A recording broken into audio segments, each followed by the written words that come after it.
but he's gonna get his. He really Well, maybe will. he should fast until they find him something to eat. Yeah. Maybe it will give him some clarity about the stupidity and the seditious actions that he and others took in Washington, D.C. It was Absolutely. appalling. It was heartbreaking and appalling. And Washington, D.C., many people may not realize this, but Washington, D.C. is below the Mason-Dixon line, it Mhm. is a southern city. It's Right. not a state, but it is a southern city. And Right. Washington was actually formed where they took a part of Virginia and took a part of Maryland, and they made D.C. out of it. Hmm. And so that's the origins of our nation's capital, which Yeah. should, by the way, be a state. But hopefully that'll happen soon. Yeah. I don't understand what was the purpose. They did it. Why? And what was the outcome? Did it end up like they had planned? Well, my contention is that it's not over. That this was just a Yeah. volley, opening volley. Their intent was to stop, of course, the certification of um, President-elect Joe Biden and Vice President-elect Kamala Harris from being officially um, certified as president and vice president. Right. And they tried that, which was the seditious act, because they actually impeded the progress of a governmental function um, on the Capitol, and that is going to make it very serious for most of those folk. And I think it is something they kept hollering during this whole thing when they said, you will not replace us, and this is our country, Mhm. and that kind of thing. It is basically a lot of white people who are saying that America belongs to them and nobody else, and nobody else Right. has the right, especially the black folk in Georgia, to put Biden and Harris over the hump, as it were. Mhm. And so they are very, very concerned about what we call demographics. Demographics is destiny. Black and brown, those of us with Yeah. melanated skin are increasing and procreating more than anybody else. And numerically soon, we will outnumber everybody else in the country. And that is their fear that their America is slipping away. And Yeah. this is their way of fighting back. That's really what it's all about. It's not about Yes, economics. it It's is. not about some political stuff. It's about race. Everything in Mhm. America has been about race for Absolutely. 401 years. And so, we understand that. And, And they that, can and fight. now, I'm sorry. And No, now, go ahead. in a minute, and I always say this, in a minute, it's going to be all one color. It's going to Well, be a mix. that's what they don't want. Yeah. That's what Well, they don't want. that's what's happening now. And that's been happening since the beginning of time. Yes. People have always conquered other people and cohabitated and married, intermarried, and it's just the way human beings do it. Yeah. There are no pure people on the planet, by the way, Not at all. no No. matter what they think. Yeah. Look at Ancestry.com. Folks who think they were this find out they were some of that and some of the other Yeah. and some of We'll this. mix of this. Yeah, yeah, Yeah. exactly. So there are no pure people on the planet. The Yeah. bottom line is, uh, I think the real fear is that me as a black man and other black men carry the seed in our body to literally change the complexion of the planet. Right. And with that, black is the dominant gene. If you have a white man and a black True. woman, or a white woman and a black man, if they have offspring, there's going to be some melanin in the mix, which A means lot of that men. baby's going to. So that is what they're afraid of. That's what they're fighting to try to keep from happening. But Yeah. the Creator has already decreed that this too will happen. It's Yeah. just the way human beings happen. So, Absolutely. And it is. Well, to change the subject to not a brighter subject, but another subject, okay. Hollywood is about to shut down. We had about 5 or 6 movies that are trying to come here, but we still have the tax incentive. Hopefully, we'll be able to hold on to that and be able to split it up amongst all the films that are applying. So, we're looking to the near future for something to happen in that sense. So I really hope it does. But until this COVID is under control, which is nowhere near that, Nowhere near. it's going to stay shut down. Well, all they need to do is just, unfortunately, they're shutting down. But rather than let the clock continue to run, they Yeah. could put a stop on the clock and say when things are better, we will pick up here. Yeah. Don't let some arbitrary date that has been written on a piece of paper be etched in stone, Yeah. and just pick it up when it is more safe. Speaking of COVID, another thing that we didn't talk about, but Uh-huh. probably should touch on because it is impacting the movie industry and going to the movies and going out to dinner and going out to have a drink or sitting down with family and friends over the holidays and that. The vaccine, it is out there now, and it is being um, made available to some of us and Yeah. hopefully more of us in the future. I haven't asked you this, and feel free not to answer, but let me just tell you where I'm at on it. Okay. And there are lots of people that I talk to who think differently and also who think the same. I Right. know with the Pfizer vaccine out there, the Moderna vaccine, AstraZeneca, and Johnson & Johnson has one that's coming online pretty soon, probably within the next 2 to 3 weeks. I'm going to take it as soon as I can get it. And I Yeah. know there's some folk who are concerned about, the history of medical experiments and all of that. And yeah, that I tell people all the time, that's important to remember. But remember this: that was history. The Tuskegee experiment was history. Yes. It stopped in 1972. This is 2021. There are Right. things in place, hopefully, to forestall anything like that happening again. And folks go, well, I don't know. There are going to be some side effects. I tell people all the time, I can deal with side effects. I Yeah. don't want to deal with death. Yeah. Death is final.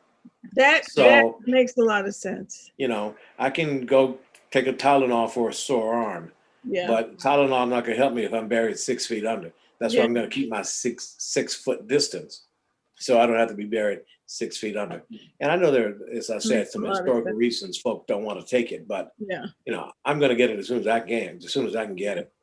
I think too many people have gotten it already for there to be a negative response about it, to say that they don't want to take it because of this era or that era, but it's just too many people that have already taken it. And there's no record of any really serious side effects. Um, we got to do whatever we can do to survive. And this is just Exactly. another chapter in that survival that we have to do. And you have to realize that nobody's out to get us all. It's just too many people, too many white people, too many black people that have already taken it and are alive and not suffering from any side effects. So I think it's a positive thing. I think it's needed because there's too many irresponsible people out there who refuse to wear a mask because they say that it is their right to refuse, but it's not their right to pollute. And that's what they're going to do, because if you're not wearing your mask, you're going to inevitably get sick, or Or you're you're going to going to make me get sick. somebody else sick. And that's going to piss me off if somebody Right. doesn't wear a mask and I get Right. sick as a consequence of their being, Stupid. stupid. Exactly. Stupid. And they think it's It's been stupid. patriotic. It really is being very stupid, It very really is. selfish. Look at what happened, under the siege in Washington, where 6 Republicans refused to put on masks in a room full of senators and state rep and U.S. representatives, and Yeah. 5 or 6 of those other folk got sick Yeah. because of the stupidity of those who didn't want to wear a mask. And Right. so, I don't know how they got so off kilter Yeah. when it comes to this thing, but Yeah. they need to get back on the straight and narrow, because if they don't, tens of thousands more. They're looking for about, what is it, 19 to 18,000 more people to die within the next 2 to 3 weeks. Oh my You know, goodness. and that's crazy. We're losing every day more than we lost in 9/11. Every day we're Every losing single 3, 4,000 people a day. You don't lose that many people in war with people shooting at you, day. Yeah. dropping bombs and napalm and Agent Orange and snipers. You don't lose that many people in a day in war. That's And true. here we are in supposed relative peacetime, and we're losing those many people. It's just, we got to do something. And I wear my mask every day, everywhere I go. I Yeah. wash my hands. I keep my distance. When people get too Yeah. close, I give them that old evil eye, like, you want to back up a little bit, And if they don't feel like they want to do that, then I tell them, Yeah. please back up. Mm-hmm. And I use a little more of my outside voice at that point. Little more bass in your voice. Yeah, they get the message, and I'm not trying to be bad or anything. I'm just trying to stay alive. Yeah. True. Yeah, no, I'm sorry. I went down that rabbit hole again, so I have to pull me Oh, back, Lillian, because you know me. I get on my soapbox; that's it's hard to get me off. And I'm getting a message here that it's time for us to take a break. So yes. why don't we do that? Then we'll be able to bring on our guest and talk some with her. Okay, So, great. all right, you're watching Backstage here on voiceatradio.com with the Lillian Powles, the lovely lady you're looking at right there. And this here's Harry Boomer. Uh, uh, Lillian is a casting director in town, and she's worked all over the country. And I'm a radio TV guy in Cleveland, Ohio. So we'll be right back right after these very important messages. Just stay with us on Absolutely. voiceatradio.com. Great.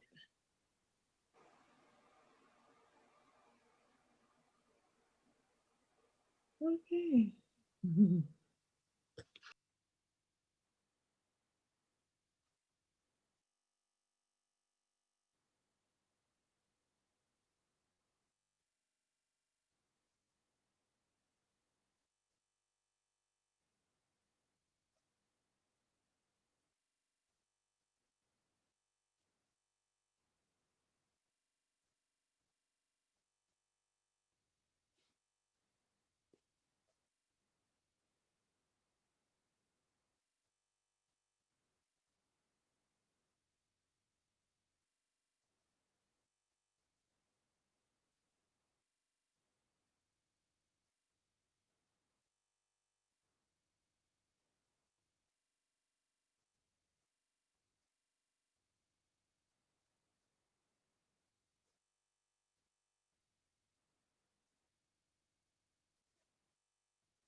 Hello there.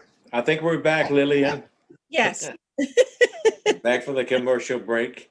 Thanks Yeah, everybody for doing that. I wanted to always mention that please support those that support us here at Voice It Radio. We couldn't do what we do without you and without our supporters, those who sponsor the programs that we have on voiceitradio.com. So please, when you hear the commercials or the promotions about the other programs that air here on Voice It Radio, I would really encourage you to listen in and to those programs and support those businesses who support us, especially now that everybody is trying to, everybody's just trying to survive, you know? So absolutely. definitely support those. Yeah, Lillian, I've been running my mouth a whole lot as I normally do. So that's I'm going okay. to step back a little bit and let you, if you don't mind, introduce our esteemed guest, and then we'll talk with her. We see her lovely face there. Smile. Why don't we go ahead and Hi, do that? Minister. We're talking to Minister Vivian L. Sharp, who is a musician, a writer, many genres of music, some rap, some philosophical, some spiritual, some spoken word, all very positive. I had the opportunity to listen to most of your music today, and it's very interesting because you cover so many areas of life. And I think that's very important that you don't pigeonhole yourself to one genre. You have spread it out, and I love it. And in your bio, you said, I will stick to my new career in the business, the music business. As a late bloomer, this is my burning desire and goal. So, as a late bloomer, what did you start out doing before you bloomed into this musical? Well, I started in Knoxville, Tennessee, where I was born. Uh huh. And I went to school with Nikki Giovanni in high school. Wonderful. And I started out as a secretary. I was in school under a lady that was teaching bookkeeping, shorthand, and all of that. I progressed way past that, thank goodness, because I worked for lawyers all my life. And Okay. I always wanted to do music when I was 5. And now Wonderful. yes, I'm doing music with Reverb Nation and some other things that I'm doing that you may want to talk about. Okay. Mhm. Well, let's talk about them. Okay. Go ahead Take us and ask back, me. Lillian, if Lillian and Vivian, if you could, back to you said you started to love music at the age of 5. What was there that inspired you, and sort of walk us through a few of those years, Oh, since then, the sure. kinds of inspirations you've had. Right, right. Well, when I was 5, I had a cousin next door that had a player piano, if you ever remember those. They had Mhm. a roll they played by themselves. And I would slip in there while she was cleaning the house and bang on the piano without the player.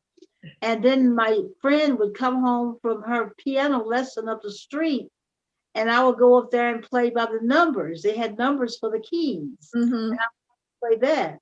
And then I just went to CSU, graduated, and I took music major, canceled that, and became a communications major in 2008. I got 2 scholarships when I graduated high school, but to be sadly, I ran away from home. I had an abusive father, and I ran away from home. So I graduated in 2008 from CSU with a BA, Bachelor of Arts in Communications. So I've been working in the Cleveland area my lifelong since I've been here. I've traveled a little bit. I traveled to Chicago from Dayton, Ohio. I went to work there in Chicago for a while, met a friend. We moved to California.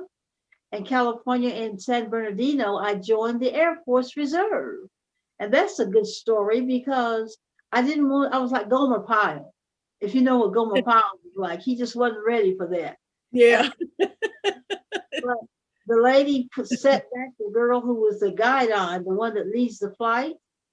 And she called me in and said, Miss Sergeant, I think it was an Airman Sharp, I want you to lead the flight. I said, well, I got skinny arms. I can't even hold the pole. She said, go get the pole. We'll get it for you every morning, the skinny pole. You're going to lead the flight. And I'm like Gomer Pyle. So one day I was walking along, leading the flight, right? Hut 2, 3, 4. and there were two 6-foot tall women behind me. They were put the tall ones in the front, the short ones in the back. Uh-huh. Put me up front so the tall ones wouldn't run away with the flight. Oh boy, I was watching the men, and I didn't do column left, and they left me, and I was still marching straight ahead. I said, "Oh Lord, I got Golly. yeah, I was still marching, and I was looking at the guys because they would go on the other side of the street, and I had to run and catch up and get back in line before the sergeant knew that I was missing, and the flight was gone. So So, that's when, and then I moved to Denver from LA, moved to Denver, and got to Denver, and God anointed my voice. God did it. He put me on the radio. A preacher told me, "You need to be on the air." And I was answering the phone for him that day. And he said, "You need to be on the air." mhm, And I got my own radio program then. And then I have never, ever done anything else but radio and television that's and them. PR and all of that. So Mhm. that's in a nutshell, but it's a long nutshell. Okay. Can we go back just a little? I'm very interested in the Air Force. How were you treated? What exactly did Well, you go to? How did you adjust to that? well, when I left the airport, when they put you on the plane, you leave the airport. I said, "Lord, what have I done?"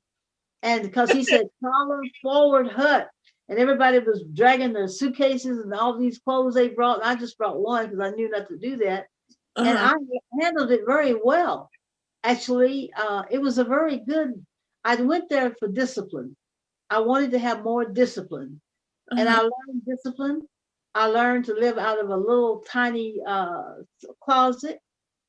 We slept on our little beds. It was black and white together. We were treated Okay. wonderful. We ate and we got along. And the troop would pick the one that they want to lead. Uh-huh. The leader rose, and there was a black girl from I think she was from Dallas, and she was Interesting. the leader of the flight because they Really? chose her. By the way, A thank you tall, for your service, number one. We appreciate the Absolutely. fact that you served your country in that capacity. And I wanted to also say, since you brought up your radio and television, that you are a member of the Greater Cleveland Association of Black Journalists. You're on our Zoom meetings every month, and we very much appreciate your being there to talk with us and listen in and add your contributions to whatever it is we do. The Greater Cleveland Association of Black Journalists. So thank you for being a part of that. Wonderful. I Absolutely. joined that because I used to be the editor of the Denver Weekly News. And I used to typeset with Cosmo Harris. He was a black man. He Uh-huh. owned the Denver Weekly News, and he would put out 15,000 copies every week. And I became the editor of that because I knew how to set out the paper. So that's how I got to you. I said, "Well, why don't I join some people like me?" Yeah, I love it. It's beautiful. I have had a wonderful life. Yes, you have. Had any problems with people. I love people. I'm Mm-hmm. looking for people that are positive, and I Mm-hmm. want to help people that are in the field of entertainment, but they can't get in there. They don't have enough money. So Uh-huh. I'm for the foundation with the Cleveland Foundation with my own name, and I would like to continue on with that as far as working with other people. But with myself, I'm going to stick to the music field. I Mm-hmm. have the goal of becoming a billionaire. Okay.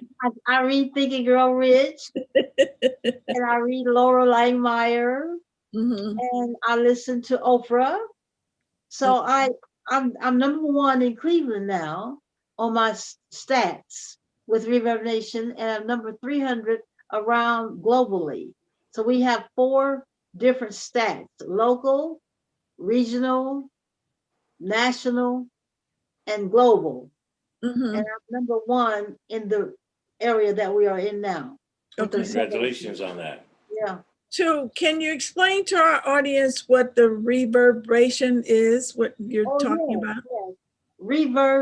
ReverbNation.com is a website for musicians. Mm-hmm. All musicians around the world are there. I have fans from other musicians that fan me, but that's what it is. It's like it's sort of like a business card, except it's a website. Uh-huh. You build your own website. You put your own words up. You put your own music up, Okay. and they help you to find places to be because I'm on Spotify, I'm on Mhm. Amazon, Titan. They put you on those places, and the Nielsen ratings. They've got me on the Nielsen ratings. Mhm. With, SoundScan, and Okay. so I'm going to be joining ASCAP so that I can get my royalties because I write music, write Very songs. good. Very good. Uh-huh. So the reverbnation.com, this is a website that musicians can go to for help, For help for and guidance. for guidance and to showcase their Their- talent. Get some okay. exposure, right? Mhm. So whether it's singing or writing music or performing, just under music. Right. It's all about music, the music business, which is very vast. The music Yes, it is. is very vast and it's very lucrative. It's very what do you say, competitive. Mm-hmm. But Oh, for some reason or extremely. other, I have a birthday. I won't even tell you what my age is because I love my life. Okay. I'm trying to reach some young people that still can believe in the creator and believe in life and believe in doing their passion. So my passion is what I told Gary Satchel. He's from Cleveland with the Ohio Players. I Uh-huh. told him in Denver when I met him that don't wait to be discovered. Discover yourself. Mm-hmm. I like Well, that. how can I do I that? like And he, that too. yeah, I told, and that's what I've always done from age 8. When I joined the church, didn't know what I was doing down front. Mhm.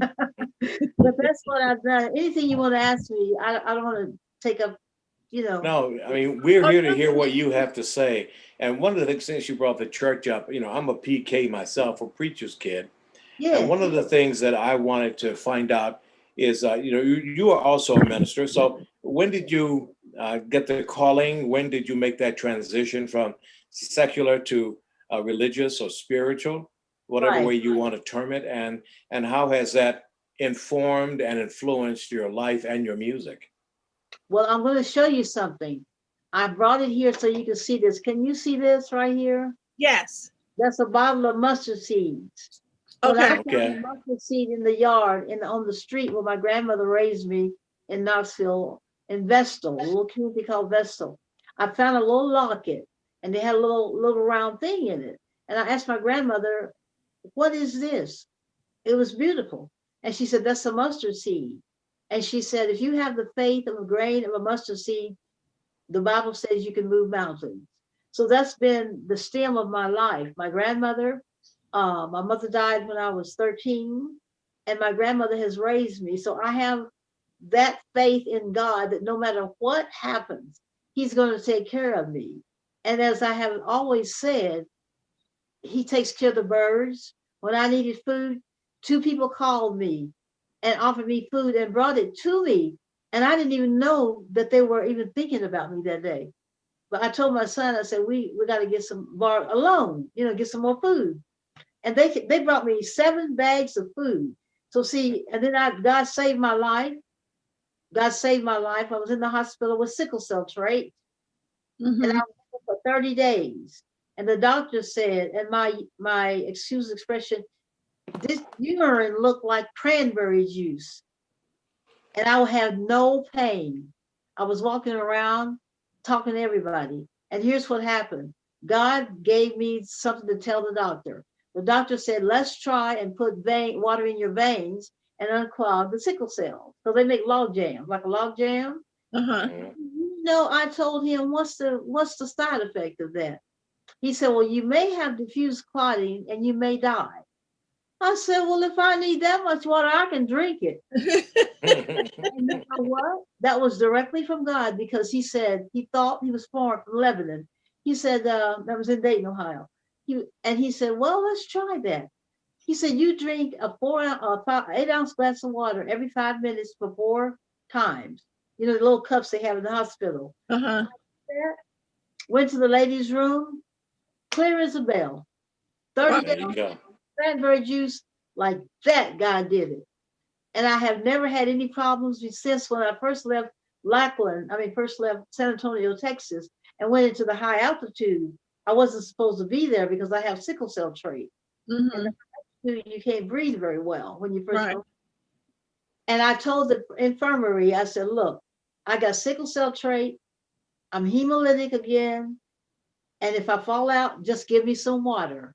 And drank water, and it went away. And I've never had any feelings since 76. And that's what I serve the Creator. Because, as they say, that's a blessing.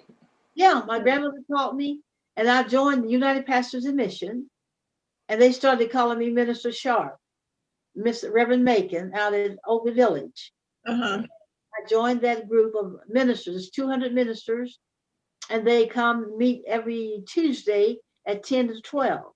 This week, they're going to meet on Monday from 10 to 12. They do it on Zoom now, and they're taking the shots, So I have a presence with the ministers as well. And I plan to start a church. My church is going to be to teach people, don't wait to be discovered. Discover yourself. Right. I'm not going to bury anybody. I'm not going to marry anybody. Okay. If people do that, other ministers can come in, and do it with their ministry. And we're going to do it in the afternoons, and we're going to do it on global with virtual. It'll be a virtual. And it's going to be called Unique Faith Purpose Virtual Church. I have to do a business because I have a business, Sharp Paragon Entertainment, but I have to do a business for God. And that's what it has to be. I thought that I don't want really a nonprofit, but they say you can't have a church without being a nonprofit. So what can I say? Well, for our audience, repeat the name of your church. It's going to be. It's called, the unique came from my web designer. He said, you have a unique church. I said, yes, I do. So it's called Unique Faith, after the mustard seed. Purpose, and I took the word life out, but purpose virtual church. It's going to be on the web, virtual church. And I'm doing music now. And I just got a note from your director. We should play Call You Back. That's going to be the hit song that we have a saxophone player on, the copy that is coming to me tonight. He just finished his part. And I wrote the song. I write all my music, all my songs. My son records the music, and we do it right here at our house. Excellent. Well, listen, Vivian Louise Sharp, we got to take a break. And we're going to listen to your music. Call you back, and then we'll come back and talk with you some more. All right. Okay. Thank you very much. All right. Our special guest on this 2021 premiere edition is Reverend Vivian Louise Sharp. We're pleased to have her with us. I'm Harry Boomer, and that lovely lady up there you see is the Lillian Piles. And you're watching Backstage on voiceatradio.com. Mr. Director, play Call You Back.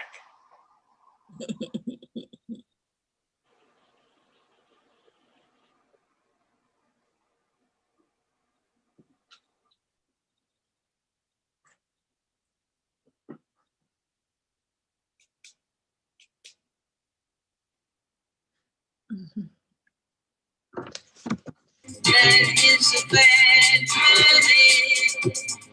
Wait just a minute, sugar. We gotta get it ready. I just got no word. Don't want you to think I'm a jerk. Wait until I take off my coat. Believe me, baby, it's not a joke. I don't get it, baby. I'm very best.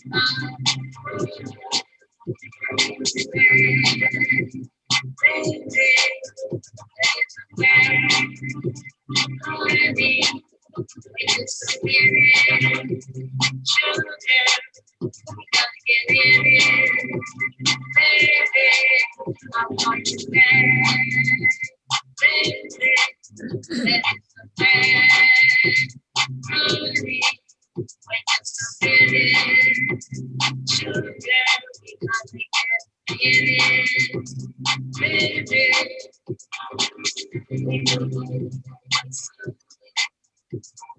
Baby, just wait till that moment. I promise for you that honey. Let's make a language back, sugar. Whatever we can be together. We want to be always together. Commercials want to come and go. Baby, I'll come back for the show. I'll come back. Baby,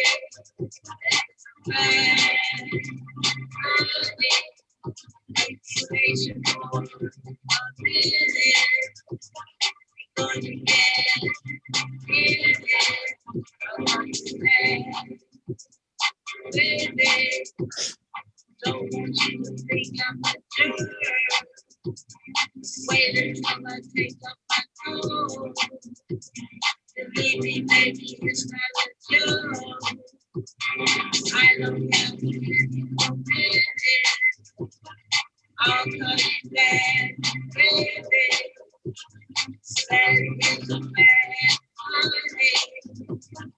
Wait just a minute, sugar.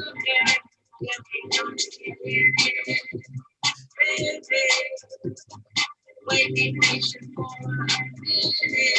It's going to get it. I'll call you back, baby. That's bad, honey. Wait just a minute, sugar. Get it, baby. I should call you back, baby. That's bad.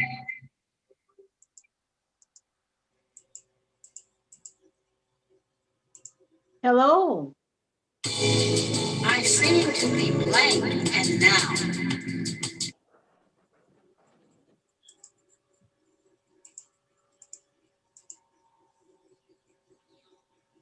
Okay, Minister, that was very good. I Yeah, have, that was inspired by a young man that was a singer. He's from Cleveland. And he always said, I'll call you back. And you know, people say that all the time. And then uh-huh, call you back. But I that's have a rap song that's a very inspirational. It's not a rap, it's not a dirty rap. And God gave that to me. God gave me the one in 2006. And Mhm. it's called Don't Wait. So that's a more of a spoken word. It's You more know of what? spoken word. I listened to that earlier today. And Yes, it I was want one to of the tell you. things I was going to ask you to just give us a little blurb from it. Oh, I don't have the words in front of me, but Okay. I can start you off with it. Maybe I can remember the words because it's so long. Okay, yes, it is. But Do you have a real story? Are you like it says? Do you have a real story? Is it an allegory or something like that? And I've done it so long ago that I uh-huh. can't rap it because I don't learn anything. I don't memorize. Okay, okay. Sing it, and sometimes I don't even write. You know what I do? My son has the equipment, and I say, okay, I'm going to sing whatever God gives me to say. And I'll just say whatever God gives me to say in a song. The music will play. And then I will take and go back and transcribe the words. That's Okay. how I know what I'm saying. But I Wonderful. let the Lord use me that way. Because that was another question on who writes your lyrics. I do. But it's yes, and then you perform it and then you record. I'm sorry. Yeah, my son is the producer. He Okay.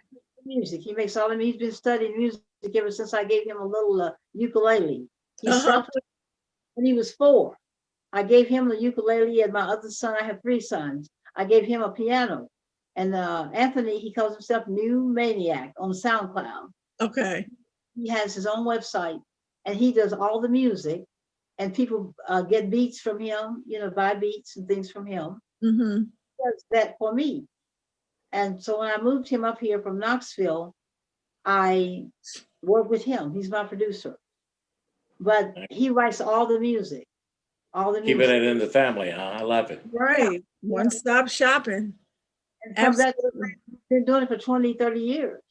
And I said, well, it's time you got out there, you know? Yeah. Now, did you ever learn to play the piano well? Yes, I did. I did a recital with William Dempsey. William Dempsey was my piano teacher. No, he was my voice teacher. He was a black man. And the white guy, Dr. Barber, taught me piano. And I used Okay. to play and read, but that's been since 2008. And I've been helping everybody doing other things other than that. My Uh, son said, Mommy, when are you going to take the books off the piano bench and start playing again? Well, I got to tell you, I'm taking some piano lessons now myself via video and CD. So one Yeah. of these days I'll be able to play Jingle Bells or something. But I'm banging right now. But I'm getting there. Are you just reading the notes? Do you read? I'm in the process of learning how to read. I'm very in the very beginning.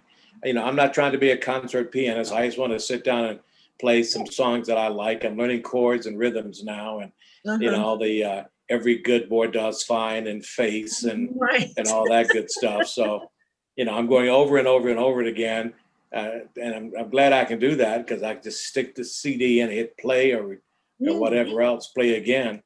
What And, type of and piano do you have? Actually, I have a grand piano, but it's not a baby grand. It's an electronic grand piano. It sounds just like a grand piano, and I can program different instruments, and it Yeah. has the full 88 keys and all of that. So, yeah. Wonderful. You go, Harry Boomer. Oh, Well, I that's got to do nice. something during COVID-19. I might as well learn how to play the piano, which is I've always wanted to do anyway. Wonderful. I That's a good actually thing to am keep you happy. busy. I'm happy with I like to work from home. I used to go everywhere on my little RTA paratransit. You heard of that? Oh Uh-huh. yeah. Yes. I paid $110 a month for a pass, and I was roaming around everywhere. I got so many business cards. It's just I love it. I love doing things with my son and putting out there the words that God has put into my heart to tell the masses. And people write me from Germany. I'm like sort of like I feel like Tina Turner. She said she got more attention in Germany and over there than she did in America. Uh-huh. But I think I may be able to sneak up to number one globally. I just might be able to do that with God's help. Because he Right. said, With his help, all things are possible, right? So far, he's been guiding you, so I don't see why not. yeah, well, I put a verse up last week, and I think it's in Matthew, and it says that if you'll be faithful in small things, God will bless you with more larger things. So I'm a person that couldn't focus, like Solomon. I Uh-huh. couldn't focus, so I learned to focus a little bit better. Mhm. I have what do you call those guys that teach you how to manage your money? A financial advisor, Advisor, right. right? Like a consultant from Cincinnati with a company called Canoe, Kanu Asset, and Uh-huh. their boss is a African guy. I'm Mhm. working as a director of communications with More, MOOR, Uh-huh. by Blacks and about Blacks. It's Mhm. a website, moreentertainmentmovies.com. Mhm. Mr. Roy Bay out of Virginia. He's the founder, and I'm the director of communications. So I'm doing that in music, and then Mhm. people keep calling me to help them with websites. So I'm trying not to do much of that. I'm trying to stick with music. Your music, yes. Well, I think you're doing a sensational job, and you really have a lot of positive messages to pass on to people. So by all means, keep doing what you're doing. Yeah, You're doing an awesome, awesome job by sharing your love of music with the yeah. public. I want to do an audio book because God anointed my voice. My voice didn't used to be a radio voice. It Mhm. used to be a high soprano, and I used to sing uh, "How Great Thou Art" with the Mhm. choir. So I've always had this ability, but I never, you know how you get lost doing other things with other Yes. people. Yes. Absolutely. That's now I'm doing my thing. And keep on doing your thing and do it until you're satisfied. And as long as the creator continues to give you the inspiration, keep doing your thing. We have less than 5 minutes left, Yes, Reverend Vivian Louise Sharp. So what I want to do is to ask if you could leave us with a few words of wisdom, yes. something to sort of get us through the first part of 2021. We're still in a pandemic. We're still in a political, physical wartime going on out there, and we need some inspiration. And I would be so honored if you would leave us with something that maybe God puts on your heart for us right now. Absolutely. Yes, I used to do my radio show exactly like you just did, with everyone that was on the air with me, 20 people every week. And now I'm going to say what I always used to say, what God gave me in 76. Everybody, don't wait to be discovered. Discover yourself. So, You don't have to wait for Clive Davis. You don't have to wait for Barry, from Gordy. You got it. God will give it to you and he'll lead you. You just get out there and do your thing. That's my word of wisdom. Don't wait to be discovered. Discover yourself. that's beautiful. Embodied in that's a lot of wisdom, and we Mhm. really very much appreciate your being here and telling us some of your life story and your accomplishments. And you're a prime example of, you can always do what you want to do as long as you believe. If you have the faith, the size of a mustard seed, you can move mountains. And we very much That's appreciate you helping us climb the rough side of the mountain right now. So, Reverend Sharp, thank you so much. It's good to see you again. Mhm. Continue to do well and do everything you can to stay COVID-19 free. Absolutely. Keep blessing us with your music. Oh, yes. Thank you. Thank you. Thank you. All right. Take So care. Lillian, let's go ahead and wrap this baby up here. It's we got maybe another minute or so. Okay. Any closing thoughts you want to leave us with? Just telling people to tune in to Voice It Radio every Thursday from 7 to 8 and get some good wisdom. Learn about the arts. We deal with the arts, the creative arts, film and theater and music and commercials. And we just need a lot of listeners to come in and get some positive messages. And we'll keep on doing our thing to try and make sure that when you tune in from 7 to 8, that you'll leave with more knowledge, more inspiration, more hope, more heart, more faith than you had when you first came here, as the Staples singer said, So again, just thank you very much. Lillian, always good to see you. See your lovely face, smiling face. And we'll be back next week here on Voice It Radio on Backstage. Until then, do what you do and do it well. God bless. Absolutely. Take care, everybody. And don't wait to be discovered. Discover yourself. Yourself. That's right. Love it.